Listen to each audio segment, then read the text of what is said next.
essas intervenções.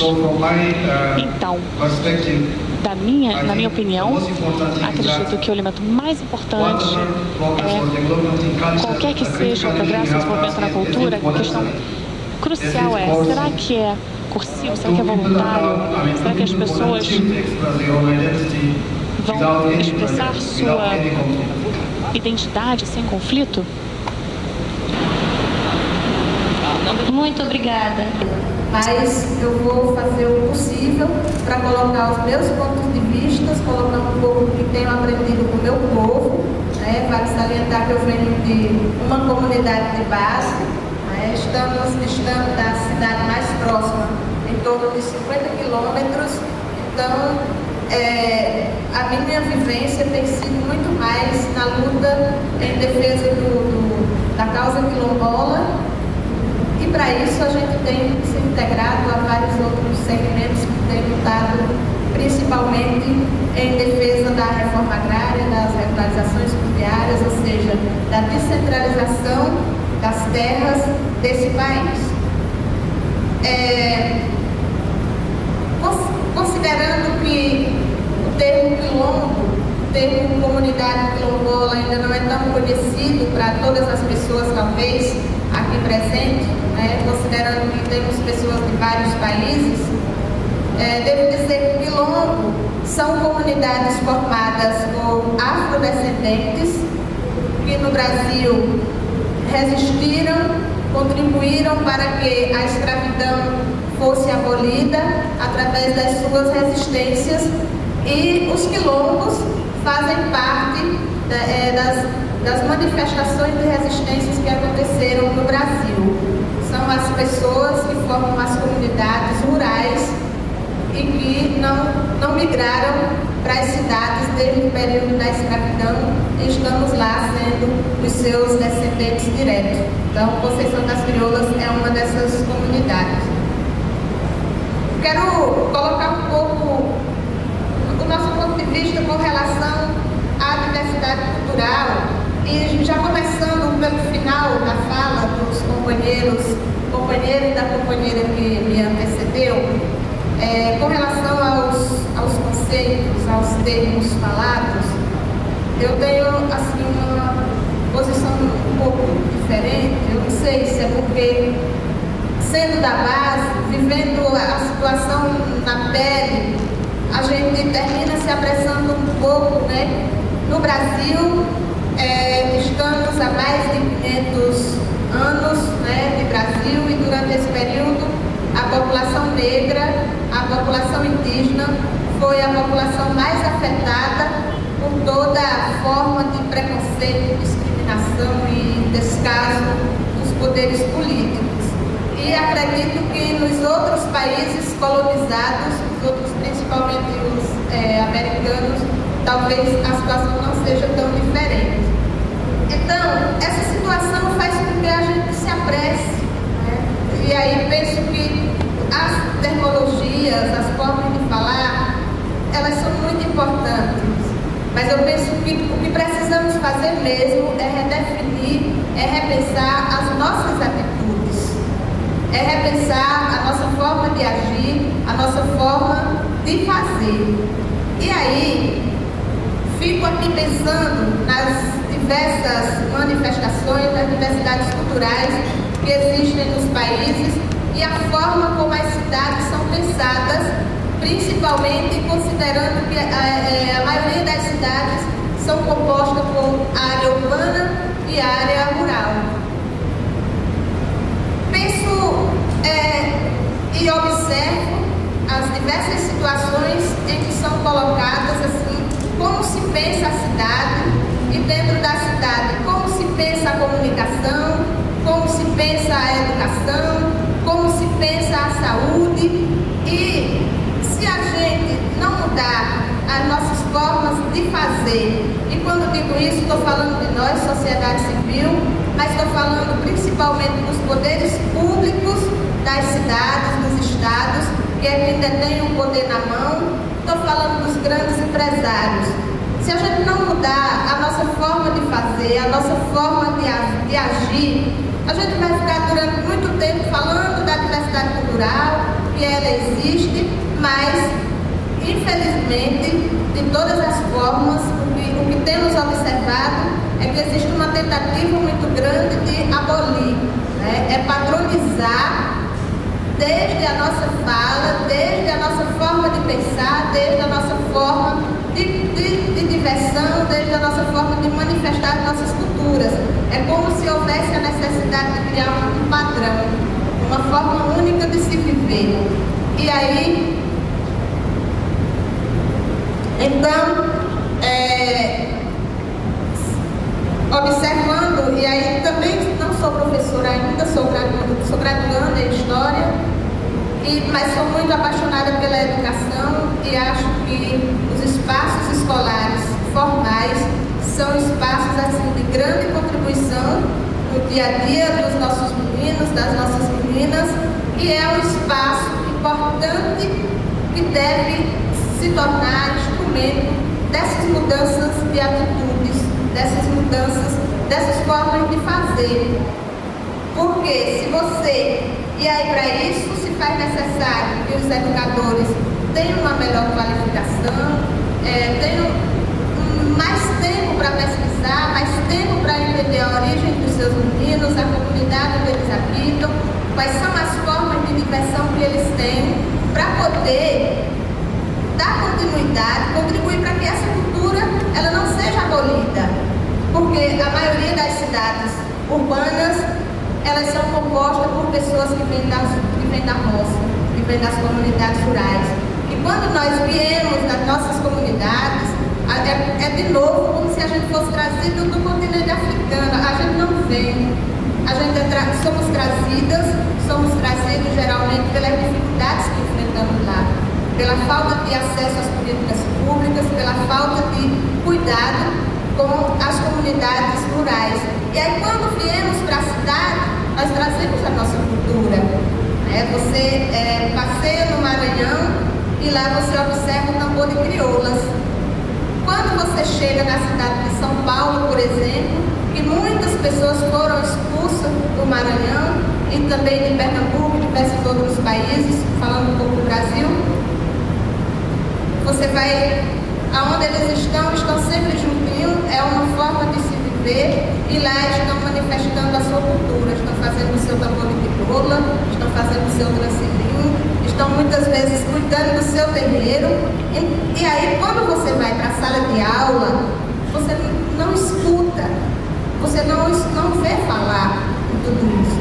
E mais, quando você observa a sala de aula, geralmente os professores estão com o tempo comprometido de 7 da manhã às 10 da noite, e nem um segundo para pesquisar, para, enfim, viver a vida, e aí vai viver através de uma grade curricular imposta pelo MEC, e ali tem que obedecer, porque não tem tempo para outras pesquisas. Então, nos debates a gente conversa um pouco mais.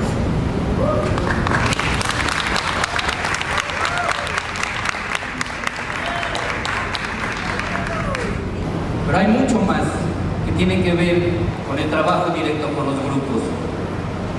Preparé una serie de fotografías, de grafitis, cuestiones que tienen que ver con el arte urbano y que me permiten a mí, por lo menos visualmente, identificar los temas de los que vamos a tratar el día de hoy.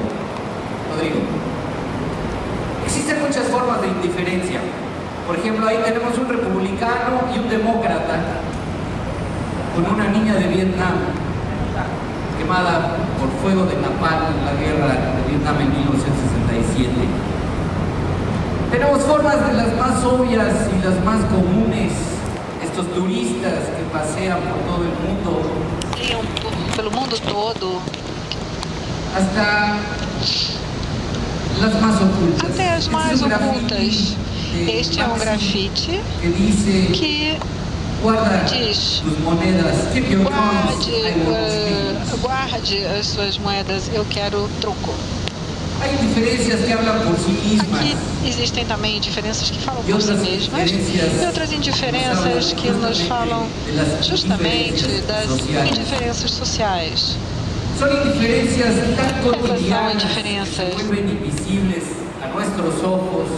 y a nuestros sentidos dentro de una urbanidad expansiva. Dentro de um urbanismo que está se expandindo cada vez mais e que percorre todo o mundo subterrâneo. Esta é uma fotografia do metrô de São Paulo. Uma urbanidade vertiginosa que muda com muita rapidez e que é muito excluinte, muito mais excluinte do que incluinte. É um urbanismo, uma urbanidade que está cheia de fronteiras. Essa cerca que vocês veem aqui, que diz zero tolerância, é uma espécie de muro que foi construído e separa o México dos Estados Unidos. São 1.600 quilômetros de fronteira construída com materiais da guerra do Vietnã, da guerra da Coreia e da guerra do Golfo Pérsico, para impedir que os mexicanos atravessem a fronteira procurando o sonho americano, o American Dream. No Muro de Berlim, durante 22 anos, morreram 230 pessoas. Neste muro, nos últimos 4 anos, já morreram 4.500 pessoas, imigrantes que não conseguiram chegar a encontrar o American Dream. Existem também fronteiras que estão cheias. E não só são estas fronteiras geográficas às quais eu me refiro. Aqui nós vemos uma outra parte do muro, onde há uma cruz. Esse muro ele serve como tela para a expressão artística. Estou me referindo também a outras fronteiras das quais falavam os nossos companheiros anteriormente, as fronteiras raciais, as fronteiras de língua, de idioma, de ideologia, de níveis sociais, econômico, ou disto que aqui nos fóruns ou nas Nações Unidas se chama de desenvolvimento e de subdesenvolvimento. São fronteiras que mantêm e fomentam o que tem sido chamado aqui nessa reunião de urbano dividido. Ambulantes nas ruas do setor informal, que estão brincando de ser palhaços para poder ganhar algumas moedas e sobreviver numa cidade vertiginosa em termos de suas mudanças tão rápidas. Então nós temos que aprender a cruzar estas fronteiras, e essa fotografia também é da fronteira com os Estados Unidos, e aqui nós vemos 3 ou 4 homens que estão justamente tratando de cruzar a fronteira. Por isso a pergunta seria: como nós podemos ter certeza de que as cidades sejam verdadeiros espaços de tolerância, onde nós possamos aprender todos sobre as diferenças que nós temos? A primeira, eu penso que é aceitando a diversidade, em direção à construção de uma cidade com novas estruturas. Mas como nós podemos ajudar a cidade para poder construir essas novas formas de aceitação? Esse grafite que nós vimos antes diz: nos perdoem, por favor, por ter manchado as suas paredes, os seus muros. Nós temos que poder abrir espaços na cidade para todas as pessoas, para todo mundo. Como estava sendo dito na mesa anterior, espaços para todos. Nestes lugares das cidades tão diferentes, tão únicos, tão complexos, espaços livres para todos nós. Espaços que nos permitam justamente a coabitação da diversidade, da pluralidade, da multiplicidade, da variedade. O multiculturalismo, porque na cidade tudo é política. E nada é efêmero. Sempre há história na cidade, sempre existe uma história que a gente pode resgatar sobre um determinado grupo, sobre um movimento. Sempre há uma história resgatável sobre um determinado espaço, e essa história é efêmera porque nós não sabemos valorá-la no seu momento, no momento em que está sendo vivida. Nós precisamos de uma cidade na qual todos possam participar. Uma cidade é construída pela sua identidade e pela sua cultura. E é justamente nesses espaços onde a identidade e a cultura se combinam e se misturam. Mas a diferença é necessária. A diferença sempre é necessária. Ela é sempre bem-vinda. Nós temos sempre que aceitar as diferenças, nós temos que aceitá-las porque elas são o elemento de mudança principal que nós temos. Porque a identidade significa diferença também. Quando eu vi essa fotografia e vi essa pegada digital, nós sabemos que isto é usado como uma forma de reconhecer a identidade. E ao mesmo tempo que a identidade é a marca que nos torna diferentes. Identidade e diferença estão juntas, caminham de mão dada. É por isso que eu acho que nós temos que poder celebrar a diferença. Mas temos que começar pela tolerância. Esse cartaz aqui é o cartaz de um lugar aqui do Brasil, de um boteco, onde ninguém dá dinheiro de graça. Então diz, não insista, nós não temos tolerância, ninguém vem de fiado nesse boteco. Então é a tolerância que nos permite construir milhões de mini-sociedades com uma nova linguagem que nos permita coexistir. Eu adorei quando vi esta fotografia. Eu não acredito na religião, eu não tenho religião, eu respeito as religiões, claro, pelas suas diferenças, pela tolerância, mas mesmo não acreditando, eu acho que a adição de ideias vai nos permitir ter uma nova linguagem para poder coexistir. E, especialmente, se nós consideramos menos as diferenças de raça, menos as diferenças culturais e usamos mais a nossa razão, o nosso raciocínio, nós vamos poder construir uma coisa que um sociólogo inglês, Willis, chamou de common culture, a cultura comum. É um magnífico texto, o de Paul Williams, de 1994, e justamente nessa cultura comum, vou me referir a isso de forma breve, ele dizia que a cultura, na verdade, não tem a ver com a arte, com a pintura, com o desenho, com a música. A cultura é a forma em que a gente se penteia, a roupa que a gente usa, como a gente fala com o vizinho, quanta água você utiliza, o que você come, como você se relaciona com a cidade. Justamente essa cultura comum é a que nós temos que aprender a construir nesses novos espaços. Aceitando as diferenças e entendendo que a sociedade sempre está mudando e que é a sociedade mesma consciente de suas próprias necessidades e, claro, das mudanças políticas que devem ser feitas. Eu adorei essa fotografia. É o parlamento inglês cheio de macacos. Eu não sei se essa fotografia é atual ou é uma visão do futuro.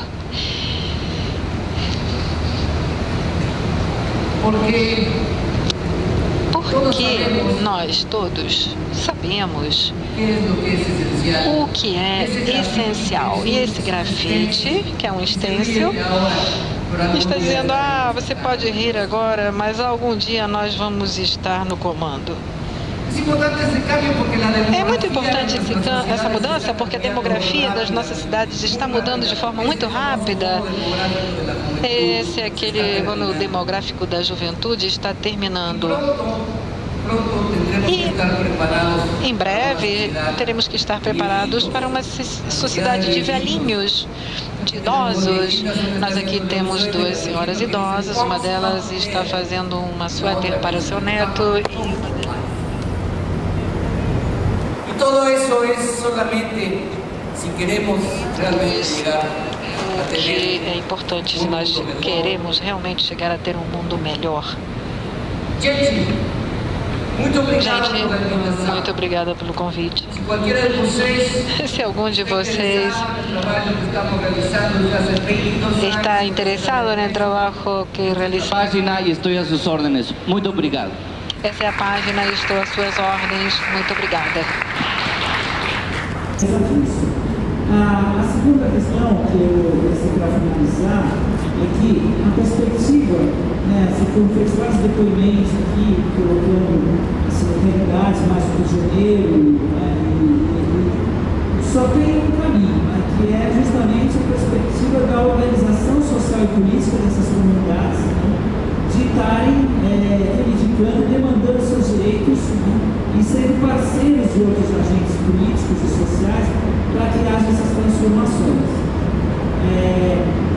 É difícil, eu sei que é muito difícil essa realidade, né, de violação, a gente acompanha muitos casos no Brasil dessas violações de direitos. Advogada e consultora em meio ambiente. E eu tenho uma pergunta para a mesa, uma reflexão que me vem há muito tempo. A gente ouve falar que o planeta está em perigo, e se nada for feito, há riscos de que haja grandes situações de risco para a Terra. Mas não será a espécie humana que está em risco de extinção? Porque a Terra já passou por não sei quantas fases. Já houve não sei quantas fases de fogo, de gelo, de água, as espécies desapareceram e o planeta... Nós temos 15 ou 20 minutos. Então eu vou pedir a cada um dos membros do painel que reajam a perguntas relevantes, não mais do que 2 ou 3 minutos cada um. Vamos começar aqui na ponta. Vamos começar nessa ponta e voltar. Donc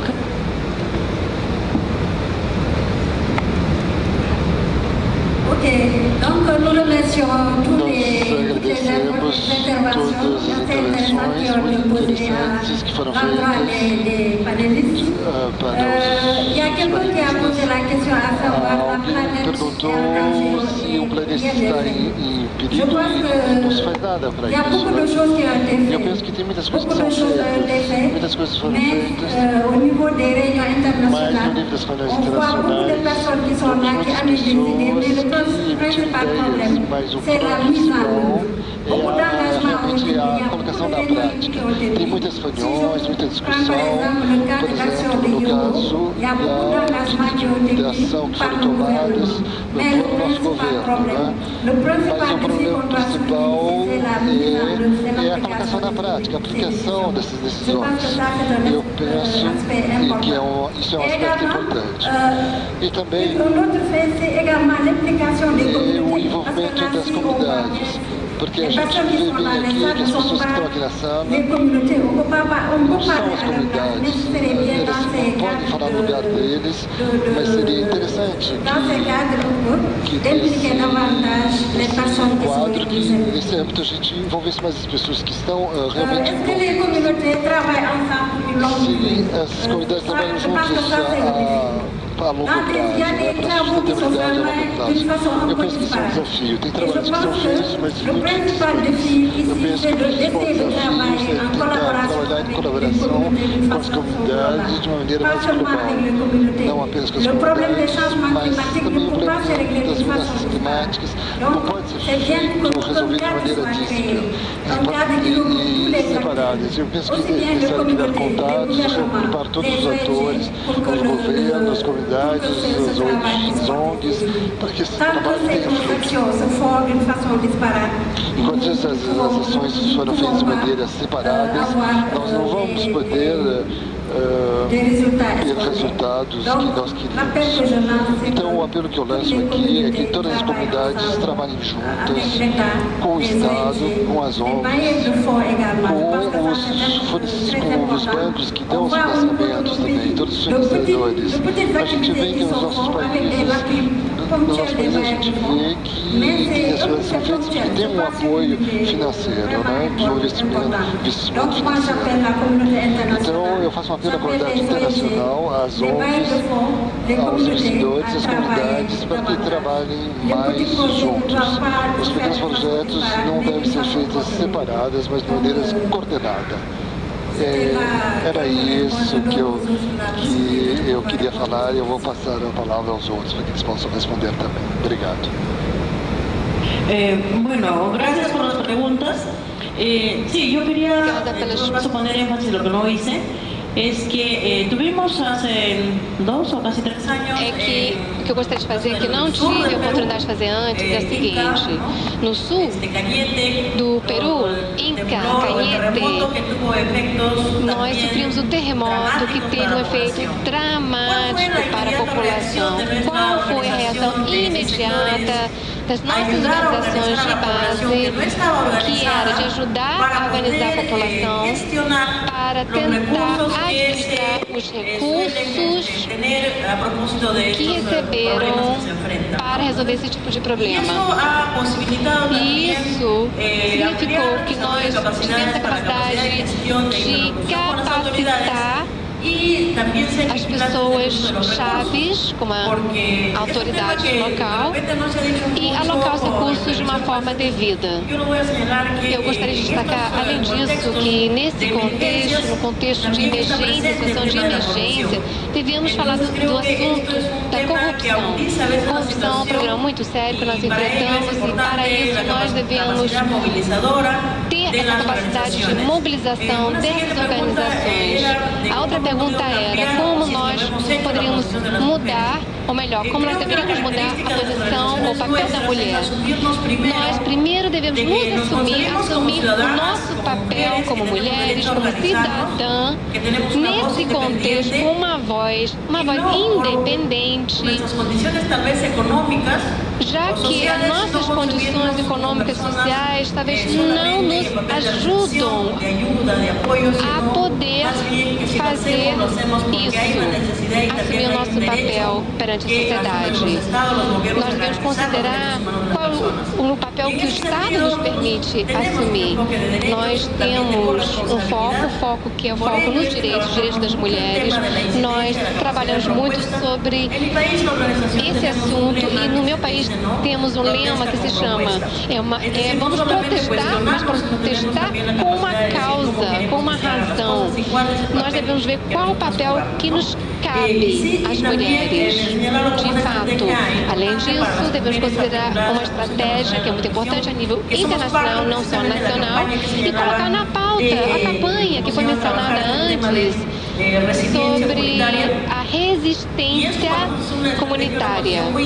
Isso é muito importante porque isso nos permitiu, a todas nós, nos acercarmos, nos aproximarmos mais às atividades que as mulheres realmente podem participar. Porém, devemos sempre destacar, como falou o senhor do Banco Mundial, que nós devemos considerar o clima, o ambiente atual, a tomada de decisões por parte dos políticos e encontrar um equilíbrio num sistema que nós vivemos, pois devemos prevenir, gerar ações de prevenção nesse contexto. Por outro lado, como no caso do meu país, existem políticas que geram, ou melhor, podem gerar mudanças climáticas, degradando o meio ambiente.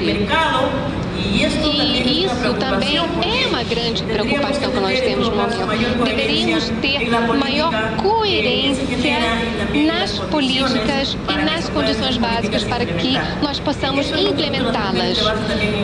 Estamos falando não só as mulheres, como as outras organizações de base. Nós não devemos somente nos queixarmos e falarmos dos nossos problemas. Como como também levantar essas questões. Nós temos conhecimento e devemos saber exatamente o que nós podemos esperar dos políticos ou das pessoas encarregadas de tomar as decisões necessárias. Mas não falemos somente das mulheres, e sim vamos pensar na igualdade de oportunidade, e porque nós, mulheres, apesar de tudo, representamos mais da metade da população.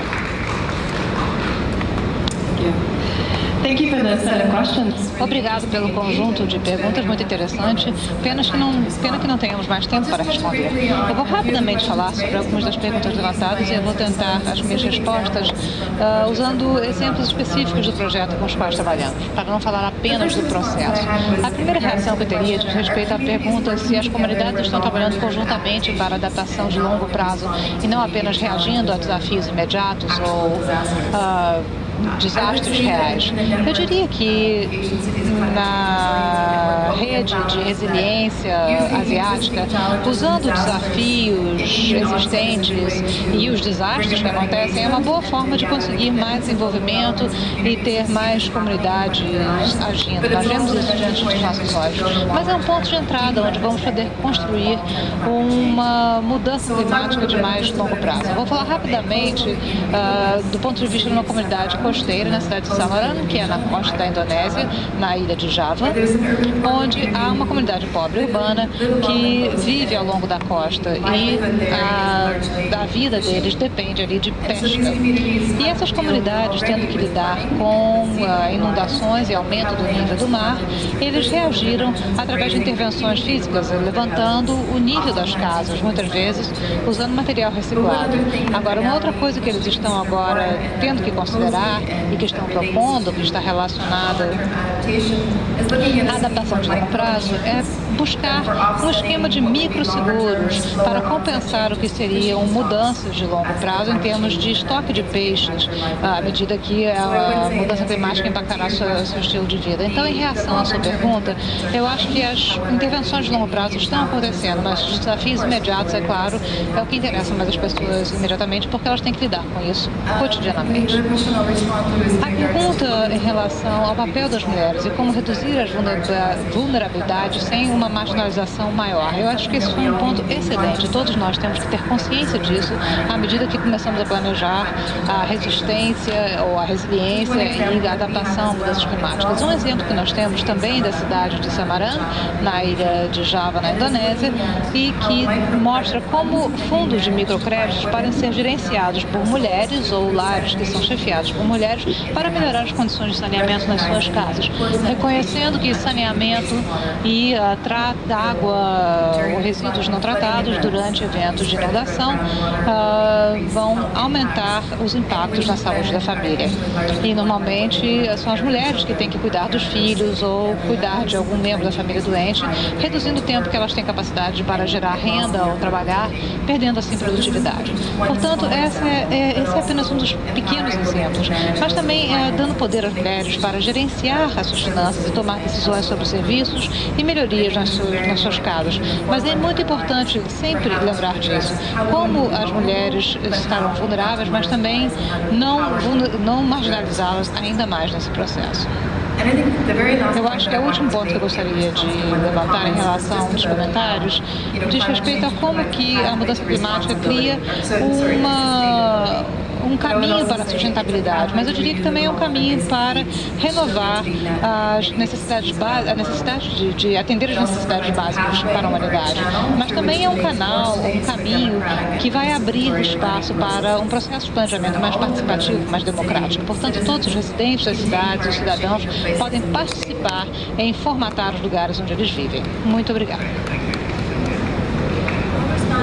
Eu vou falar das três perguntas. Primeiro, aquela pergunta sobre ciência.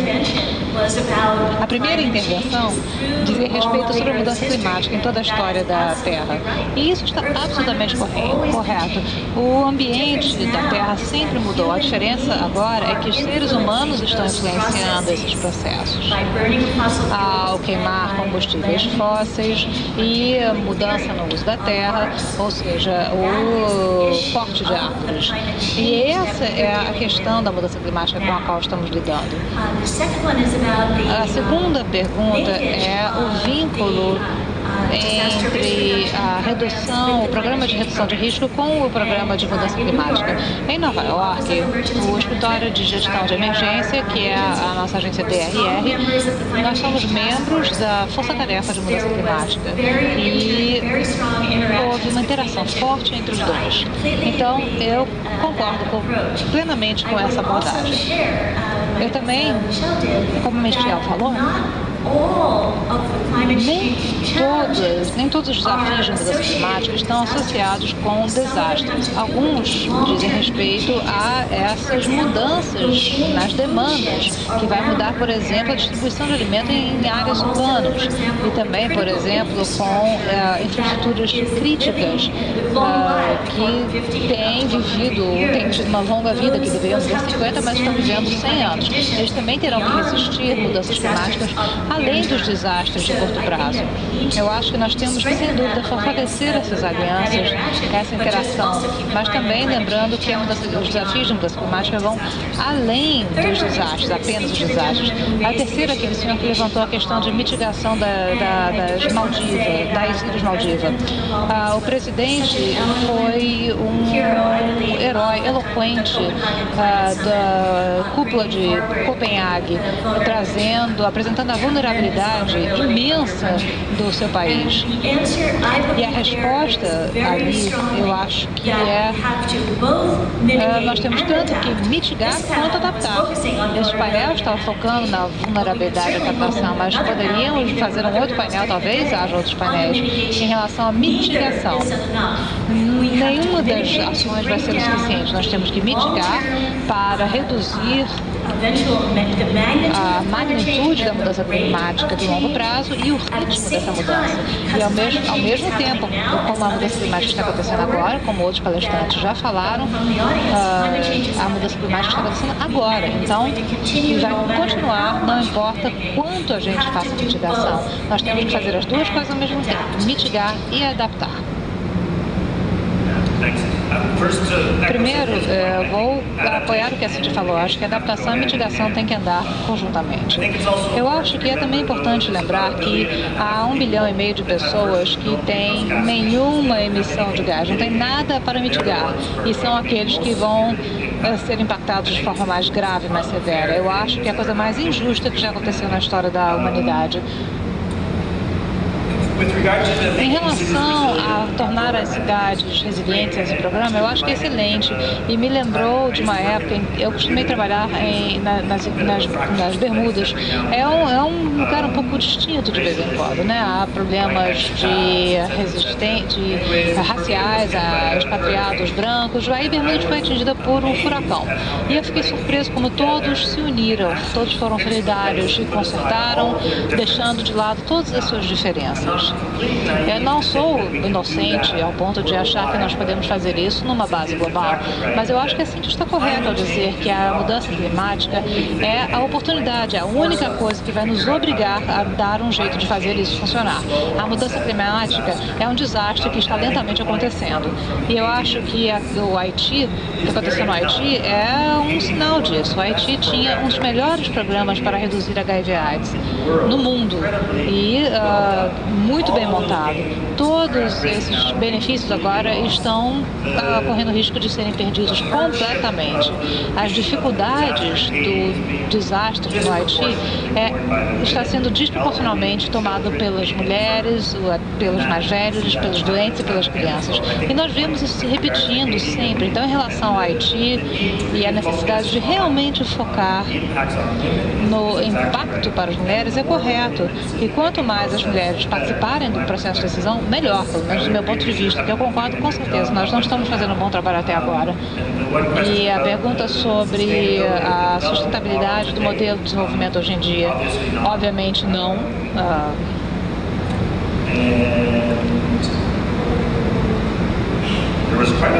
Muitas perguntas, eu estou tentando aqui olhar todas. Especificamente em nome do Banco Mundial. O Banco Mundial não empresta para bicicletas, mas nós temos um programa muito agressivo onde tentamos trabalhar com cidades para que elas sejam mais amigáveis para coisas como bicicletas, caminhar, tentando o máximo possível reduzir o número de carros nas cidades. Eu acho que no final das contas, eu acho que o desafio mais importante que nós temos à nossa frente é descobrir a forma de tornar nossas cidades melhores para gerar menos poluição e tentar descobrir como fazer a nossa cidade muito melhor do que ela é hoje. Obrigado, Dan. Obrigada a todos os nossos membros do painel. O que nós tentamos fazer nessa sessão é dar a vocês diversas perspectivas de regiões continentais, ativistas comunitários, pessoas de ONGs, pessoas com background científico e aqueles que, sem dúvida, devem ser um dos maiores financiadores multilaterais do campo. Eu vou tentar resumir os pontos e argumentos feitos, mas eu acho que as respostas que vocês tiveram às suas perguntas vêm apenas ilustrar a tentativa genuína de estarmos de acordo com o título deste diálogo nessa sessão e evitar grandes palavras de ordem e tendo realmente... This empowerment cannot be only focused on the environmental sector, but it has to be social, economic and political, even cultural. How can the empowerment be introduced in terms of strategies, politics, or programs and projects with effective and efficient impacts? That is the real question. Our governments in developing countries, and particularly in sub-Saharan Africa, have failed in their actions in this sense because of the non-consideration of the target to be focused on, the context and the local environment. What can the efficiency of actions of redefining the general aspect of a city like Yaoundé be through simply adopting external models if there is no adaptation of these actions within the local context? Adaptation within context to facilitate this empowerment, real political will is needed. In sum, reducing the environmental impact on the poor would require social, economic, cultural and political empowerment. Thank you very much. We look forward to seeing you back here shortly for the third segment in this dialogue. Através das suas resistências, e os quilombos fazem parte das manifestações de resistências que aconteceram no Brasil. São as pessoas que formam as comunidades rurais e que não migraram para as cidades desde o período da escravidão e estamos lá sendo os seus descendentes diretos. Então, Conceição das Crioulas é uma dessas comunidades. Quero colocar um pouco o nosso ponto de vista com relação à diversidade cultural e já começando pelo final da fala dos companheiro da companheira que me antecedeu, com relação aos conceitos, aos termos falados, eu tenho assim uma posição um pouco diferente. Eu não sei se é porque, sendo da base, vivendo a situação na pele, a gente termina se apressando um pouco, né? No Brasil, estamos há mais de 500 anos, né, de Brasil, e durante esse período a população negra, a população indígena foi a população mais afetada por toda a forma de preconceito, discriminação e descaso dos poderes políticos. E acredito que nos outros países colonizados, os outros, principalmente os americanos, talvez a situação não seja tão diferente. Então, essa situação faz com que a gente se apresse, né? E aí penso que as terminologias, as formas de falar, elas são muito importantes. Mas eu penso que o que precisamos fazer mesmo é redefinir, é repensar as nossas atitudes, é repensar a nossa forma de agir, a nossa forma de fazer. E aí, fico aqui pensando nas diversas manifestações, nas diversidades culturais que existem nos países e a forma como as cidades são pensadas, principalmente considerando que a maioria das cidades são compostas por área urbana e de área rural. Penso e observo as diversas situações em que são colocadas assim, como se pensa a cidade e dentro da cidade, como se pensa a comunicação, como se pensa a educação, como se pensa a saúde. E se a gente não mudar as nossas formas de fazer, e quando digo isso estou falando de nós, sociedade civil, mas estou falando principalmente dos poderes públicos das cidades, dos estados, que é quem detém o poder na mão, estou falando dos grandes empresários. Se a gente não mudar a nossa forma de fazer, a nossa forma de agir, a gente vai ficar durante muito tempo falando da diversidade cultural, que ela existe, mas, infelizmente, de todas as formas, o que temos observado é que existe uma tentativa muito grande de abolir, né? É patronizar desde a nossa fala, desde a nossa forma de pensar, desde a nossa forma de diversão, desde a nossa forma de manifestar as nossas culturas. É como se houvesse a necessidade de criar um padrão, uma forma única de se viver. E aí, então, observando, e aí também não sou professora ainda, sou graduanda em História, mas sou muito apaixonada pela educação e acho que os espaços escolares formais são espaços assim, de grande contribuição no dia a dia dos nossos meninos, das nossas meninas, e é um espaço importante que deve se tornar instrumento dessas mudanças de atitudes, dessas mudanças, dessas formas de fazer. Porque se você, e aí para isso se faz necessário que os educadores tenham uma melhor qualificação, tenham mais tempo para pesquisar, mais tempo para entender a origem dos seus meninos, a comunidade onde eles habitam, quais são as formas de diversão que eles têm, para poder dar continuidade, contribuir para que essa cultura ela não seja abolida. Porque a maioria das cidades urbanas, elas são compostas por pessoas que vêm da roça, que vêm das comunidades rurais.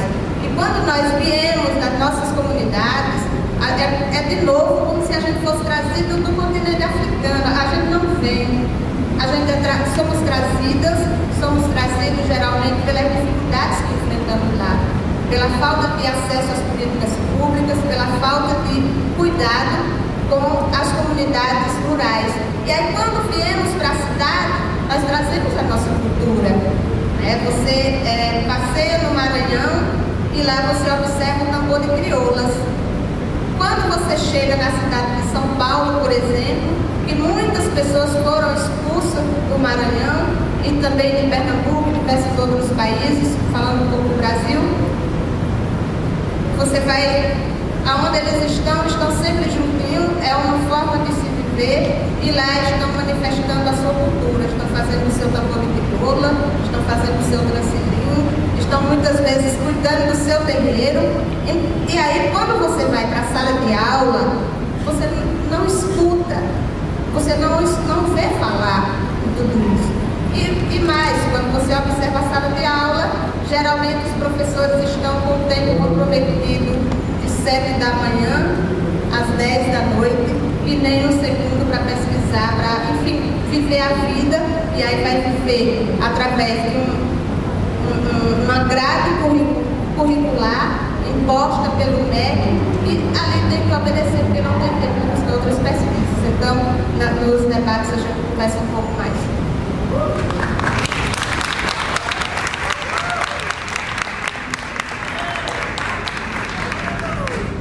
Pero hay mucho más que tiene que ver con el trabajo directo con los grupos. Preparé una serie de fotografías, de grafitis, cuestiones que tienen que ver con el arte urbano y que me permiten a mí por lo menos visualmente identificar los temas de los que vamos a tratar el día de hoy. Rodrigo, existen muchas formas de indiferencia. Por ejemplo, ahí tenemos un republicano y un demócrata. con una niña de Vietnam quemada por fuego de napalm en la guerra de Vietnam en 1967. Tenemos formas de las más obvias y las más comunes. Estos turistas que pasean por todo el mundo. Pelo mundo todo. Hasta las más ocultas. Até as mais ocultas. Este é um grafite que diz: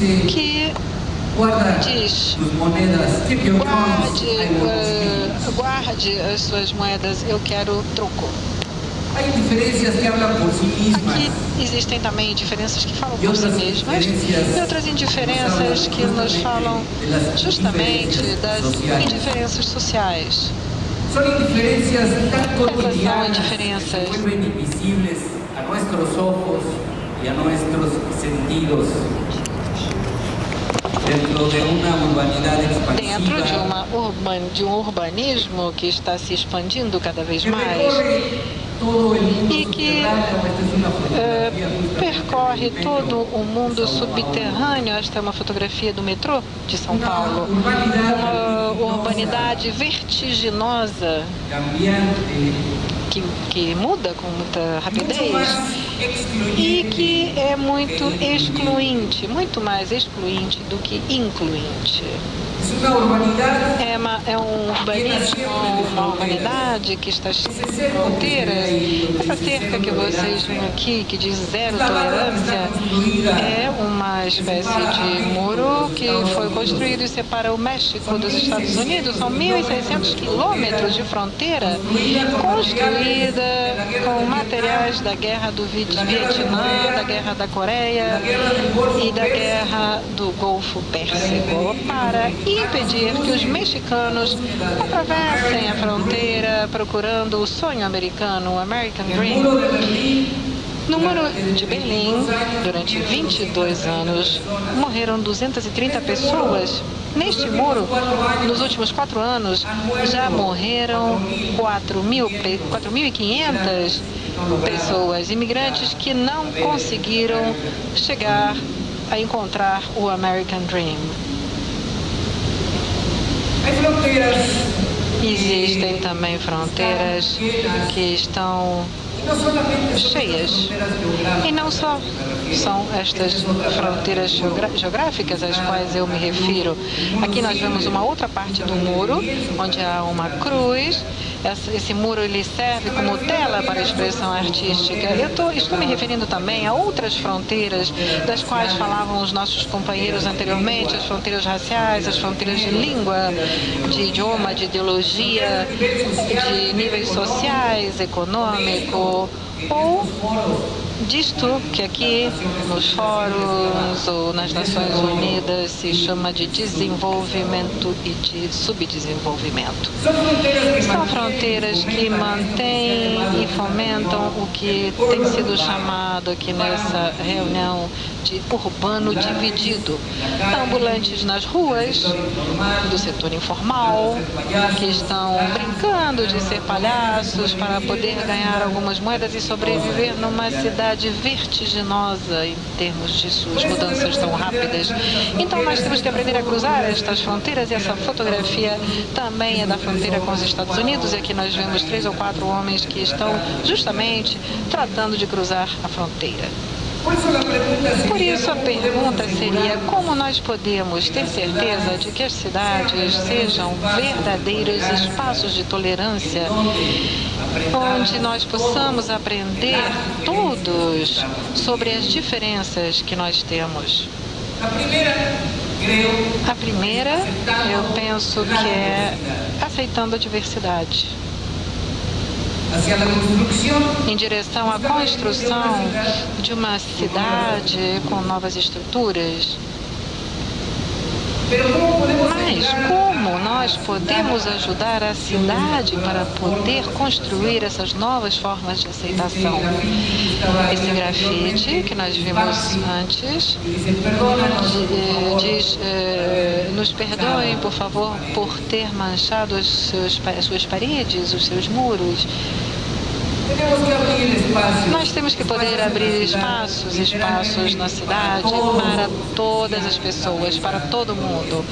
Como estava sendo dito na mesa anterior, espaços para todos. Nestes lugares das cidades tão diferentes, tão únicos, tão complexos, espaços livres para todos nós. Espaços que nos permitam justamente a coabitação da diversidade, da pluralidade, da multiplicidade, da variedade. O multiculturalismo, porque na cidade tudo é política. E nada é efêmero. Sempre há história na cidade, sempre existe uma história que a gente pode resgatar sobre um determinado grupo, sobre um movimento. Sempre há uma história resgatável sobre um determinado espaço e essa história é efêmera porque nós não sabemos valorá-la no seu momento, no momento em que está sendo vivida. Nós precisamos de uma cidade na qual todos possam participar. Uma cidade é construída pela sua identidade e pela sua cultura. E é justamente nesses espaços onde a identidade e a cultura se combinam e se misturam. Mas a diferença é necessária. A diferença sempre é necessária. Ela é sempre bem-vinda. Nós temos sempre que aceitar as diferenças, nós temos que aceitá-las porque elas são o elemento de mudança principal que nós temos. Porque a identidade significa diferença também. Quando eu vi essa fotografia e vi essa pegada digital, nós sabemos que isto é usado como uma forma de reconhecer a identidade. E ao mesmo tempo que a identidade é a marca que nos torna diferentes. Identidade e diferença estão juntas, caminham de mão dada. É por isso que eu acho que nós temos que poder celebrar a diferença. Mas temos que começar pela tolerância. Esse cartaz aqui é o cartaz de um lugar aqui do Brasil, de um boteco, onde ninguém dá dinheiro de graça, então diz, não insista, nós não temos tolerância, ninguém vende fiado nesse boteco. Então é a tolerância que nos permite construir milhões de mini-sociedades com uma nova linguagem que nos permita coexistir. Eu adorei quando vi esta fotografia. Eu não acredito na religião, eu não tenho religião, eu respeito as religiões, claro, pelas suas diferenças, pela tolerância, mas mesmo não acreditando, eu acho que a adição de ideias vai nos permitir ter uma nova linguagem para poder coexistir. E, especialmente, se nós consideramos menos as diferenças de raça, menos as diferenças culturais e usamos mais a nossa razão, o nosso raciocínio, nós vamos poder construir uma coisa que um sociólogo inglês, Tom Willis, chamou de common culture, a cultura comum. É um magnífico texto, o de Paul Williams, de 1994, e justamente nessa cultura comum, vou me referir a isso de forma breve, ele dizia que a cultura, na verdade, não tem a ver com a arte, com a pintura, com o desenho, com a música. A cultura é a forma em que a gente se penteia, a roupa que a gente usa, como a gente fala com o vizinho, quanta água você utiliza, o que você come, como você se relaciona com a cidade. E justamente essa cultura comum é a que nós temos que aprender a construir nesses novos espaços. Aceitando as diferenças e entendendo que a sociedade sempre está mudando e que